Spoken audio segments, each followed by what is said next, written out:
Back to my channel. আমি ঝুমা। তো তোমরা সবাই কেমন আছো? আমি তো বেশ ভালোই আছি। সবাইকে জানাই গুড মর্নিং। আজ সোমবার সকাল সকাল। তো তোমাদের সাথে প্রথম থেকে আজকে ভিডিওটা শেয়ার করছি। আজ অনেক দিন পর তোমাদের সাথে ভিডিও নিয়ে চলে এলাম। প্রায় অনেক দিন বলতে গেলে 7-8 মাস পর আমি তোমাদের সাথে আবার লং ভিডিও শেয়ার করছি। তো বুঝতেই পারছো যে একটু লং ভিডিও এতদিন না দেওয়ার কারণে আমি আজকের ভয়েসটা একটু কেমন এমন লাগছে। যাই হোক, দিতে দিতে এবার থেকে তোমাদের সাথে ভিডিও শেয়ার করব, কথা দিলাম।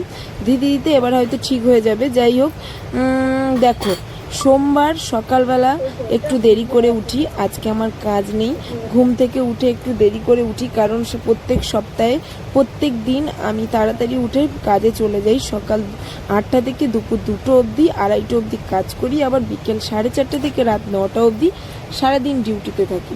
তাই আমি আর সারাদিন নিজেকে একটু টাইম দেই না, সোমবার করে একটু দেই। তাই সকাল সকাল ঘুম থেকে উঠে এই দেখো বিছানাপত্র গুছিয়ে নিয়েছি। সকাল বলতে কটা বাজে জানো? 9:30 থেকে 10:45 এরকম টাইম বেজে গেছে। ঘুম থেকে উঠে দেখি মা চা করে নিয়েছে আমার জন্য। আর কয়েকদিন ধরে তো বৃষ্টি হচ্ছে, তো তোমরা জানো। আর 4 দিনের মাথায় পড়লো, 3 দিন টানা একদম অনবরত বৃষ্টি চলছে। আর এই আজ 4 দিন পড়লো ভালো মতো, এখনো অবধি রোদ ওঠেনি, মেঘলা মেঘলা বাইরে ওয়েদার। তার মধ্যে বাইরের সব জামা কাপড় ভেজা, ভেতরে জামা কাপড় ভেজা, যে যেখানে পেরেছি শুকো দিয়ে দিয়েছি। তারপর এইদিকে দেখো আমার বিছানা গাদা কমপ্লিট গোছানো। আর এইদিকে মার একটা অভ্যাস আছে, টিভি দেখতে দেখতে চা খায় সকালবেলা। তাদের যতই সকাল হোক না কেন, তার টিভি দেখতে দেখতে চা না খেলে ভালো লাগে না। তো ঠিক আছে, মা চা খাক, আমি একটু বাইরে থেকে ঘুরে আসি। আর আগের দিন রাত্রেবেলা রবিবার ছিল, রবিবার রাত্রেবেলা আমি একটু মাথায় তেল দিয়ে ঘুমাই। পরের দিন সকালবেলা শ্যাম্পু ট্যাম্পু করবো বলে আমি আগের তেল দিয়ে রাত্রেবেলা অ্যাডভান্স ঘুমিয়ে পড়ি, যাতে পরের দিন কোনো সমস্যা না হয়। সপ্তাহে একটা দিনই আমি একটু মাথায় তেল দিই, যাতে সোমবার করে মাথাটা ধুয়ে নিতে পারি কমপ্লিটভাবে। তারপর দেখি একটু ঘুম থেকে উঠে দেখছিলাম চোখ মুখটা কেমন কেমন কেমন লাগছিল। তারপর বাইরের দিকে একটু গিয়ে দেখি বাবা চা খাচ্ছে বসে। তো চলো বাইরের পরিবেশটা তোমাদের দেখাই। মেঘলা মেঘলা, ঠিক রোদটাও ওঠেনি, চারিদিক ভেজা ভেজা।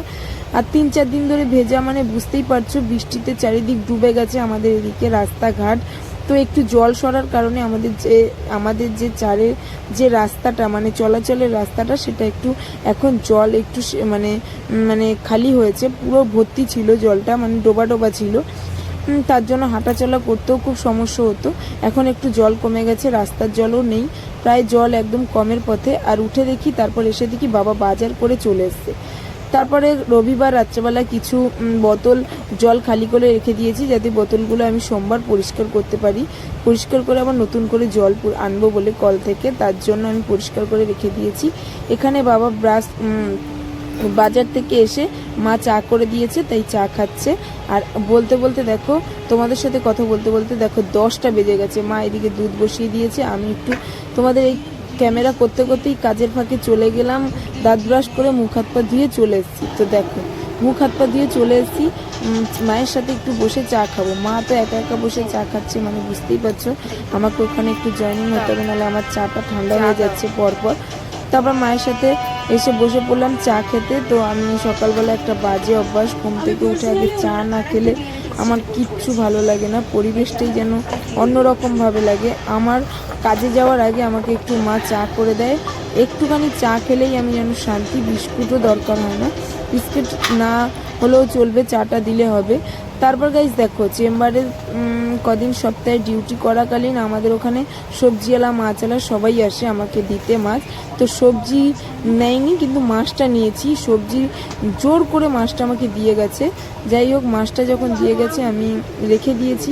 মা বলে তুই আনাজপত্র কোট, আমি একটু বসি। মা সকালবেলা খালি পেটের ওষুধ আর প্রেশারের ওষুধ যা যা বাকি আছে সেগুলো মা বসে খাচ্ছিল।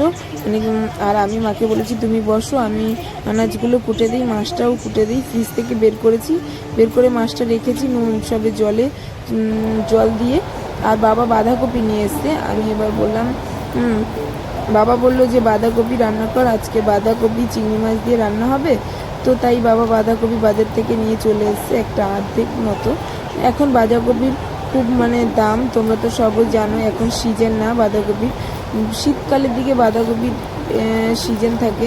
তাই অফ সিজনে যখন আনে আর কাছেই তো রান্না পুজো, মানে বুঝতেই পারছো ভীষণ দাম সবজিপত্রের। বাবা যা এনেছে তাই রান্না হচ্ছে আজকে। মনে হচ্ছে আজকে মোচা ভাজা হবে, মা বলেছিল মোচার কথা। আর এদিকে বাঁধাকপি ভাজা হবে চিংড়ি মাছ দিয়ে, আর এদিকে মোচা ভাজা হবে, মাছ ভাজা হবে, আর সাথে হবে মাছের ঝোল। এইগুলো আর কি আজকে রান্না হবে। তো আমি একটা একটা করে আনাজপত্র কুটে নিই আর তোমাদের সাথে একটু শেয়ার করি। আচ্ছা, তোমরা কে কোথা থেকে আমার ভিডিও দেখছো প্লিজ একটু জানিও। আমি অনেক দিন পর ভিডিও দিচ্ছি আর ভয়েস দিচ্ছি, যদি কোনো ভুল হয়ে থাকে তোমরা প্লিজ আমাকে ক্ষমা করে দিও। তার মাঝে চলো একটু ঘুরে এসে দেখি। অনেক কাজ ছিল, তোমাদেরকে সব শেয়ার করেছি। স্নান করেছি সোমবারের, মানে প্রত্যেক সপ্তাহে জামা কাপড় কেচে নিয়েছি। সপ্তাহের টানা একদিন জামা কাপড় কাচি, সেটা হলো সোমবার। জামা কাপড় কেচে স্নান টান করে এসে দেখি মা আর বাবা ভাত খেয়ে নিয়েছে। আর এদিকে তোমাদের দাদাভাই আমার শ্বশুরবাড়ি থেকে, মানে ওদের বাড়িতে গিয়েছিল, ওখান থেকে এসেছে। ওখানে একটু মায়ের সাথে দেখা করতে গিয়েছিলো, আমার শাশুড়ি মায়ের সাথে। তো ফাইনালি খেয়ে দিয়ে এসে মা বারবার সাজছিল ও খাবে না। তারপরও ও যখন খেয়ে এসেছে তাহলে ও আর যখন খাবে না, তারপর মা আমার জন্য ভাত বাড়তে বললাম। তো আমার খুবই খিদে পেয়েছে, তো চলো আমি খেয়ে নেই আর তোমাদের সাথে পরে একটু শেয়ার করছি। তো এদিকে দেখি মাকে বলেছি ভাত বাড়ার কথা, তো আমার জন্য মা ফাইনালি ভাত বেড়ে নিয়েছে। আর তোমাদের দাদাভাইকে তো খেয়ে এসেছে বলে আর বারবার সাদা হয়েছিল তো খায়নি। তো দেখো এদিকে বাঁধাকপি ভাজা, মোচা ভাজা, মাছ ভাজা, সাথে মাছের ঝোল দিয়েও দিয়েছে মা। এইগুলো দিয়ে এখন খেয়ে নিই, তারপর তোমাদের সাথে আবার আসছি ফিরে।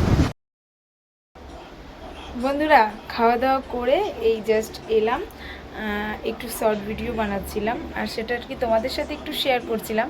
আর কিছুদিন আগে আমি এই ওয়ালপেপারটা কিনেছি দেয়ালে মারার জন্য, জাস্ট ভিডিও করার জন্য। তো তোমরা যদি আমার মতো কিনতে চাও মিশোতে চলে যাবে। ওয়ালপেপারগুলো খুবই ভালো, কিন্তু যাদের বাড়িতে এই প্লাস্টার করা আছে ওয়ালপেপারগুলো মারতে তাদের খুব সুবিধা হবে। আমাদের বাড়িতে তো প্লাস্টার করা নেই, জাস্ট সিমেন্ট দিয়ে হালকা করে ঘষা আছে, তার উপর থেকে মেরেছি আলতো আলতো করে, কিন্তু ভালো লাগেনি।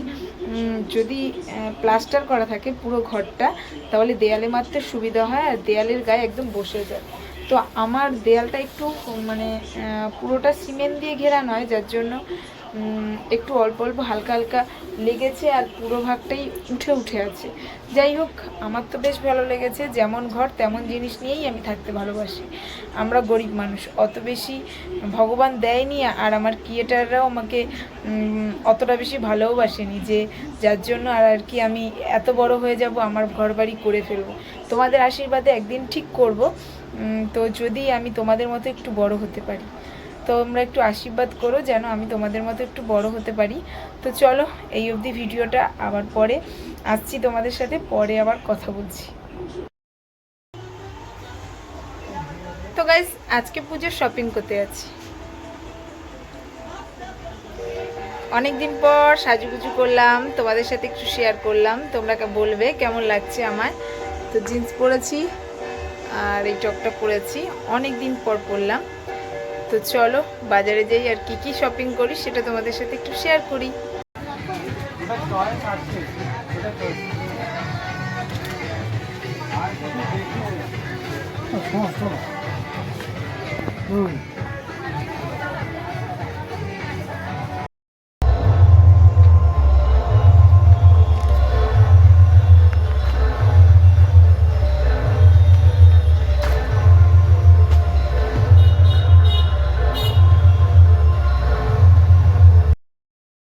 তো গাইস, বাজার থেকে এসেছি, কি কি কেনাকাটি করেছি সবই তোমাদের সাথে শেয়ার করেছি।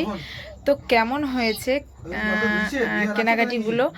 আমার জন্য কিছু কিনিনি, মায়ের জন্য আর তোমাদের দাদাভাইয়ের জন্য কেনা হয়েছে, আর আমার শাশুড়ি মায়ের জন্য কেনা হয়েছে। আপাতত আমার জন্য এখনো হয়নি, আমারটা পরের সপ্তাহে হবে। সেটা কি হবে সেটা তোমাদের সাথে শেয়ার করব। তো আমার পুজোর জামা কাপড়, মানে আমার বাড়ির লোকের পুজোর জামা কাপড়গুলো কেমন হয়েছে সেটা প্লিজ তোমরা একটু কমেন্ট বক্সে জানিও। আর সারাদিন কি করলাম তোমাদের সাথে সেটা শেয়ার করেছি। ভালো লাগলে সবাই একটু লাইক কমেন্ট শেয়ার। তো টাটা, অনেকদিন পর ব্লগ দিচ্ছি তোমাদের মাঝে, একটু সবাই সাপোর্ট করো। তো সবাইকে বলছি গুড নাইট, টাটা।